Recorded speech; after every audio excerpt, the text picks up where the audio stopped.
Hello friends, very good evening. So once again, we are talking about the body fluids and circulation. So previous video we will talk about the circulation in simpler organisms. But in more complex organisms use special fluids within their bodies to transport such materials. That fluid is called body fluids like blood and lymph. Blood is most commonly used body fluids by most of the higher organisms, including humans, for the purpose and other body fluids, lymph. Also help to transport of certain substances. So in this chapters, we will learn about the composition and properties of blood and lymph.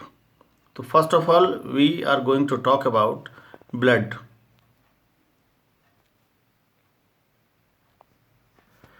Blood Blood is the common circulatory fluids which transport different types of food substances through the body and also those substances which are not beneficial for the body or eliminated from the body.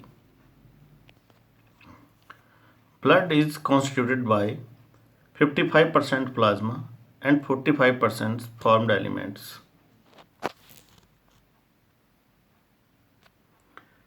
Plasma is straw-colored, viscous fluids containing nearly 55% of the blood. 90 to 92% of plasma is water and proteins contribute 6 to 8% of it. So exactly what are the constitution of plasma? 90 to 92% water, 6 to 8% protein, 1.2% nutrient and gases and 0.8% inorganic salts. But very important here proteins. What are the function of these type proteins? So these proteins are three types: albumins, globulins and fibrinogens. So first of all, albumin 4 to 7% in quantity. So they are the most abundant and maintain the osmotic concentration in blood, bind with lipids, hormones and many drugs and help to retain water. If fall in plasma proteins lead to large amount of water filtering out from blood into the tissues, thus leading to a condition that is called oedema, in which hands and feet get swollen. So albumins play a vital role, osmoregulation, or we can say the water management. So friends, next one is globulins, contain 1.5%. They are 3 to 4 types. One is alpha globulins, beta globulins and gamma globulins. So alpha globulins, first they bind with thyroxine and bilirubin. Beta globulins bind with iron, vitamin A, D and K with cholesterol. Gamma globulins, they are act as antibodies, bind with antigens or invading microorganisms and give immunity. Prothrombin, it's participate in the blood clotting process. So these globulin proteins act as different types of functions in the body. And fibrinogens gets converted to insoluble fiber in a compound that forms the blood clots. And in this way, blood leakage is stopped.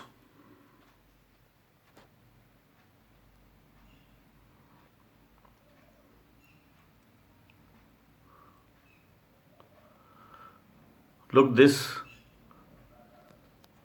video and think about blood proteins. Now globular functions, clotting.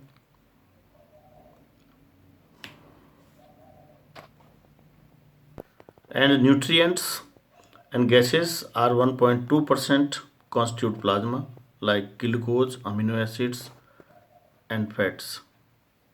Gases, oxygen, carbon dioxide and some clotting factors are also present in plasma. So 0.8% in organic salts like sodium, calcium, magnesium and bicarbonate ions. The remaining 45% of bloods contain blood cells like RBC, WBC.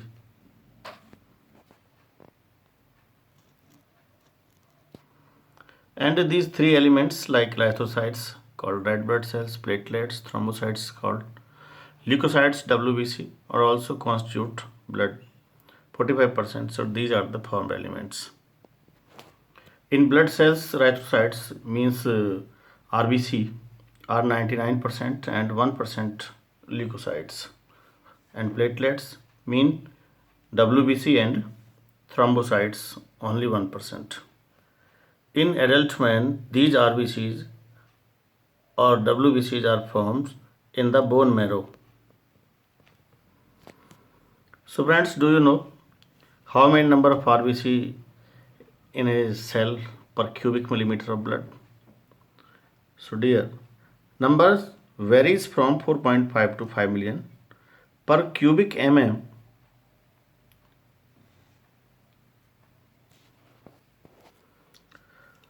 RBCs are circular and biconcave in shape. Due to presence of hemoglobins, they are red in color, which combines with oxygen to form a reversible compound called oxyhemoglobin. So, RBC, due to this iron containing compounds, hemoglobin, are red in color.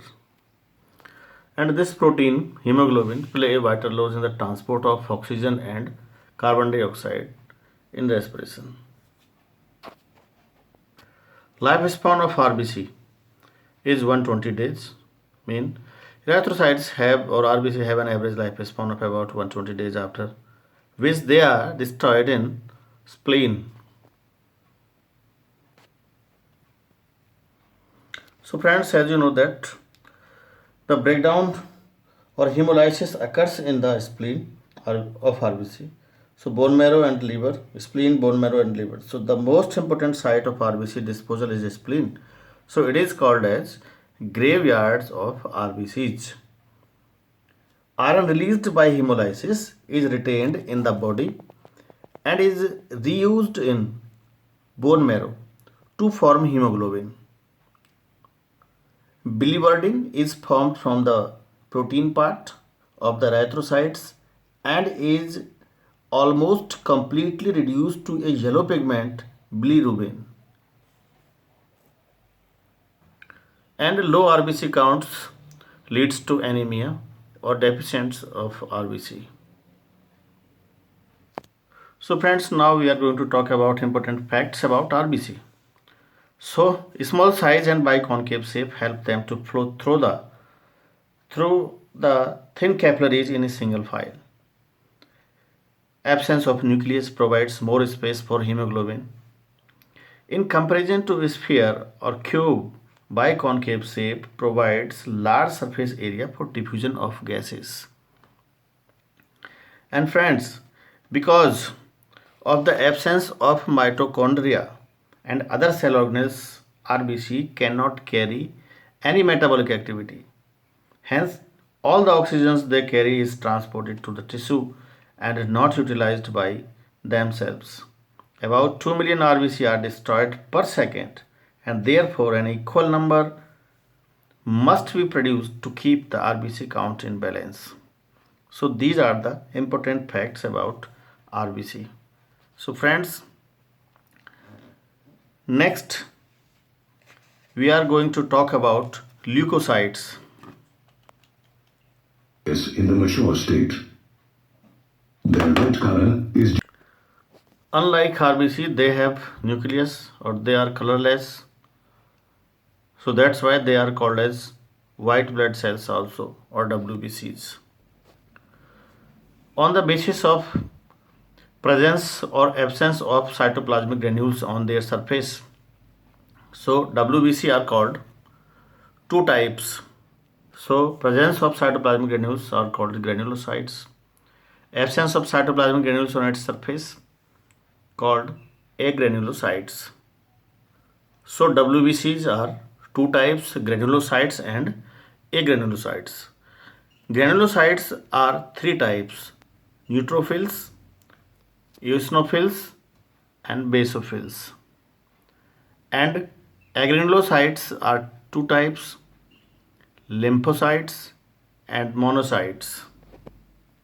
So look this pie chart. According to this pie chart, 65% neutrophils, 3% eosinophils, and 1% basophils, 25% are lymphocytes, and 6% are monocytes present in the blood. Each of these cells perform a special functions in the human body, that is defense. So they provide defense to the body. Neutrophils provide protection from infections by engulfing bacteria and germs by phagocytosis. And these are multi-lobed nucleus. They have multi-lobed nucleus, 2 to 7 lobed nucleus. Monocytes are bean-shaped and large nucleus, actively motile and phagocytic in nature. So destroy foreign organisms entering the body. And eosinophils, less than 3% bilobed nucleus produced antitoxins that neutralize toxins produced by the bacteria. Slightly motile and phagocytic in nature, so resist infections and are also associated with allergic reactions. And basophils, so 2 to 3 lobed U-shaped nucleus, significant in allergic reactions. They secrete histamine, serotonin, and heparin, and are involved in inflammatory reactions in human beings. And lymphocytes includes two types of cells, T lymphocytes and B lymphocytes. And these types of cells, lymphocytes mean T and B, are provide immune response in our body. So in detail about how do these cells provide immunity or provide immune response to the body, we will talk in class 12th in details. But little bit you understand here. T lymphocytes produce different types of cells. B lymphocytes produce antibodies and T lymphocytes recognize antigens. So antibodies pick the antigens and kill them. So friends, the total number of WBCs are 4 to 10,000 and they have 1 week, 7 to 8 days lifespan. Thank you very much.